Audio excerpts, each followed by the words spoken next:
Hello, my name's Tony Gray and welcome to the final lesson in this mini course that we've been doing on discovering all the available chord tones and upper structure tensions over a major 7 chord.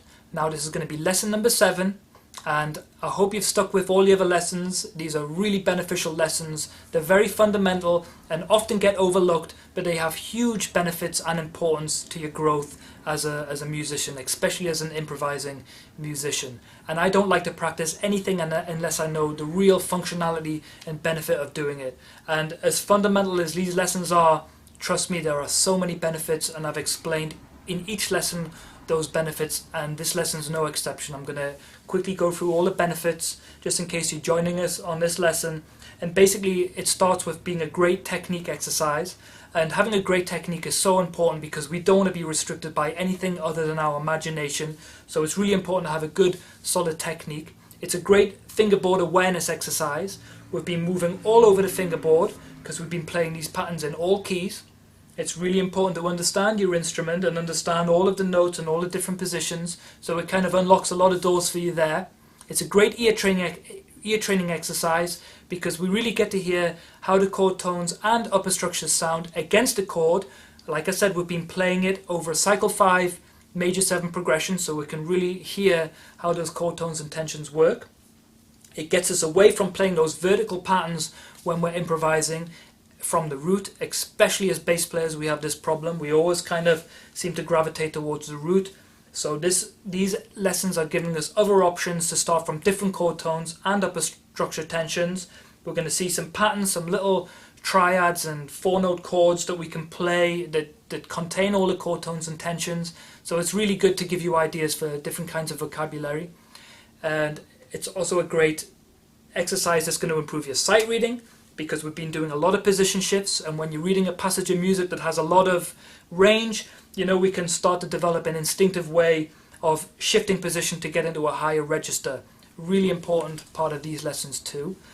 And also when you're improvising, you want to be able to instinctively shift position. We're creating different muscle memory to allow us to do this, because we're again starting from different degrees. It's requiring different fingering patterns. So basically a lot of benefits from doing these, and it's just a little bit of work, but the benefits are so kind of important for you. And I meet a lot of students who say they know this stuff and they don't really want to practice it because they feel like they already understand it and know it, but when I get them to play it, especially in all keys, they haven't a clue what they're doing, and especially in the upper registers of the instrument. So again, please stick with these 7 lessons, and in the academy, in the Tony Gray Bass Academy, we look at lots of different ways of using these exercises in a more musical environment. So it's a good foundation to kind of get you into some more deeper things too.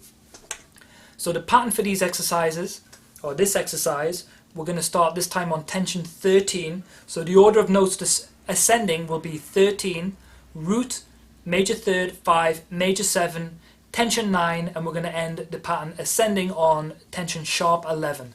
Now we're going to be looking at the descending pattern a little bit later on, but basically I'm going to show you one fingering pattern for the 4th string. There's only one real functional pattern for this exercise. It's going to span across 4 strings, and then we're going to move over to the 6th string, and I'm going to show you one variation of that that's going to span across 5 strings, so you can apply it to either a 5 or a 6 string bass. And in fact, if you do play a 5 or a 6 string bass, you're going to have 2 options, because you can have the 4 string span and the 5 string too. So it's really important to kind of stick with it on that level too. Okay, so I'm going to play the pattern for you first. And you might have noticed that we started the pattern on the 5th fret and we ended up all the way on the 11th fret of the G string. So this has a lot of position shifts, so you can already kind of see the benefit of learning this one. Okay, so tension 13 over a C major 7 chord will be an A. So that's going to be the 5th fret of the E string. So in position, I want you to go 1, 4. And then I want you to get that E with your 1st finger instead of your 3rd finger on the 7th fret of the A string. So it's 1, 4, 1, 4 in position, 10th fret of the A string. And then again, I want you to do another position shift. So instead of using your 3rd finger for that B, I want you to use your 1st finger again on the 9th fret of the D string. So it's 1, 4 there too. So from the top, 1, 4, 1, 1, 4, 1, 4, and then ending on the 11th fret of the G string with your third finger. 1, 4, 1, 4, 1, 4, 3. Okay, and if you want to look at the visualization aspect of this, we can maybe notice that we're starting this pattern on tension 13, but we're also just playing an A minor triad. Or we can go the full way and think of it as an A minor 7 chord. Okay, I like to think of this as an A minor triad because you've got tension 13 and you've got the root and the 3. So that's a good little pattern that you can be playing over a C major 7 chord. And then from there, I'm just playing a G major 7. G, B, D, F sharp. That's from the 5th degree, a G major 7. So we've got the A minor triad and then the G major 7 chord.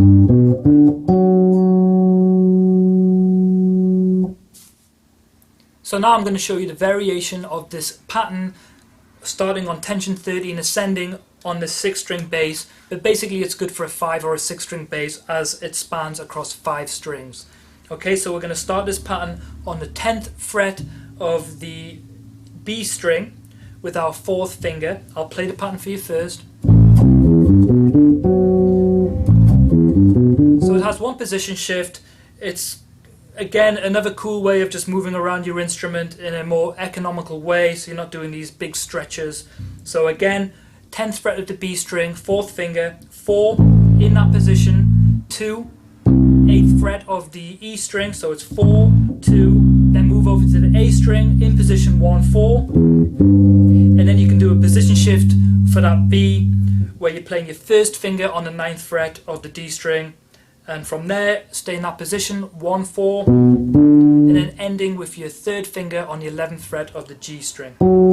So from the top, 4, B string, 2, E string, 1, 4, A string, then 1, 4, D string, and then ending 3rd finger on the G string. 4, 2, 1, 4, 1, 4, 3.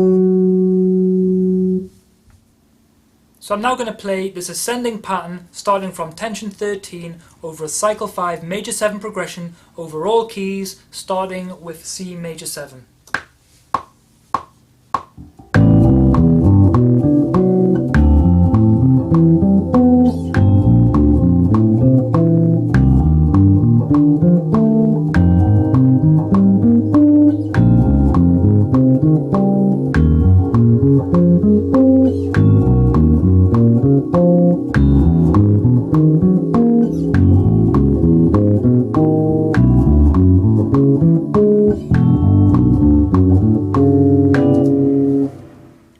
So we're now going to look at the descending pattern, first on the 4-string bass, and this time we're going to be starting from tension sharp 11. It's the same order of notes, but we're descending this time from sharp 11.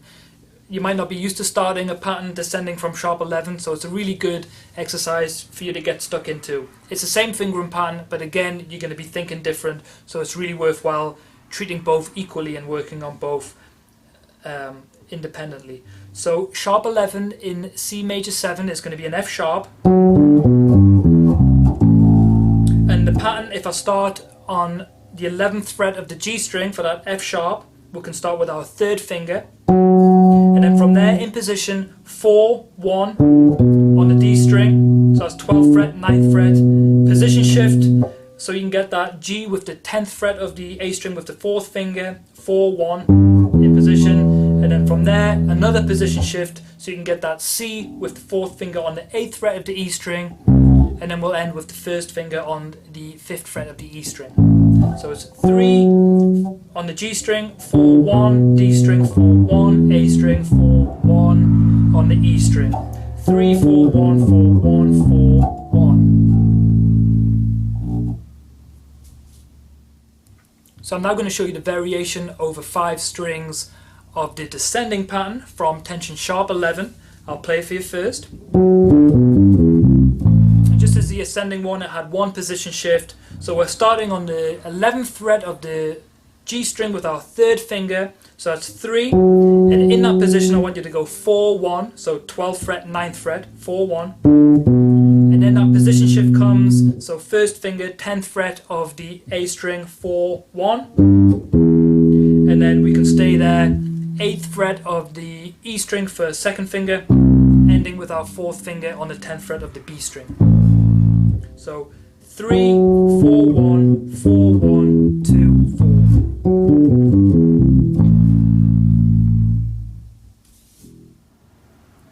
So I'm now going to play the descending pattern starting from tension sharp 11 over a cycle 5 major 7 progression, starting with C major 7.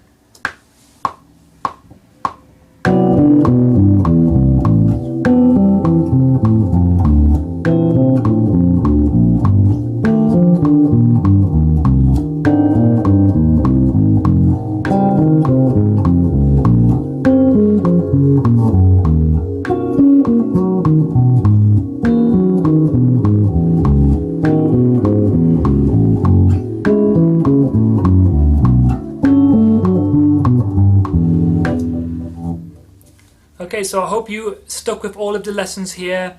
Again, I hope you really understood the benefits of doing them, and I hope they've improved your playing and made you curious for more stuff. In the Tony Gray Bass Academy, we do go through a lot more of this kind of stuff, but we also show you how to use the stuff in a more musical way. Again, this is a foundation, so you can get into some more deeper stuff, and you can start training your muscles and your ears to kind of start playing whatever you're hearing in your head, which at the end of the day is our goal as improvising musicians. We just want to be able to play freely without any restrictions technically, without any restrictions of position shifts and awareness of our fingerboard, and we primarily just want to be able to hear what we're doing and hear the colours and just really be in control of all of that stuff. So I hope you enjoyed these lessons, and I hope you see you soon for some more.